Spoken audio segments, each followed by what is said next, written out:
আজকে না রাত্রির বেলা রান্না করব। আর এই যে কচুরলতি এই রান্নাটা করব। এইসবগুলো খেতে না খুব ভাল লাগে, কিন্তু প্রচুর সময় লাগে। সেই জন্য এগুলো দিনের বেলা রান্না করাই যায় না, রাত্রিরেই করি, কারণ দিনে তো প্রচুর কাজের চাপ থাকে। হাজব্যান্ড কাজে বেরিয়ে যাবে, মেয়ে স্কুলে যাবে খেয়ে, ও তাও হেল্প করে বলে আমি তাও করতে পারি, নইলে তো পারতামই না। ওই জন্য দিনের বেলা মাছের ঝোল, ভাত, ডাল, ভাজা এইসব রান্নাগুলোই করে থাকি। আর এই রকম রান্না কচুরলতি কাটতে যা সময় লাগে, বাপ রে বাপ, মাজা পিঠ আমার ব্যথা হয়ে গেছে কাটতে কাটতে। তা এখন রান্না করব, তার জন্য তো আমার প্রধান জিনিস টুল, এটা লাগবেই। সবার যেমন হাতা, খুন্তি, কড়াই, গ্যাস এইসব লাগে, আর আমার লাগে টুল। টুল না হলে আমি রান্না করতে পারবো না। ওই সব জিনিসগুলোর সাথে সাথে টুলও লাগবে।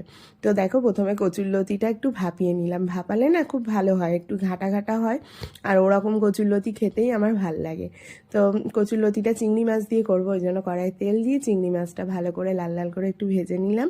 তারপরে দেখো রসুন দিয়েছি, রসুন, পেঁয়াজ আর কাঁচা লঙ্কা, এই দিয়েই রান্নাটা করব। আর এই দিয়ে না সিম্পল একদম করলে খুব ভাল লাগে। আর চিংড়ি মাছ দিয়েছি যেহেতু, সেই জন্য তো এমনিই টেস্ট হবে।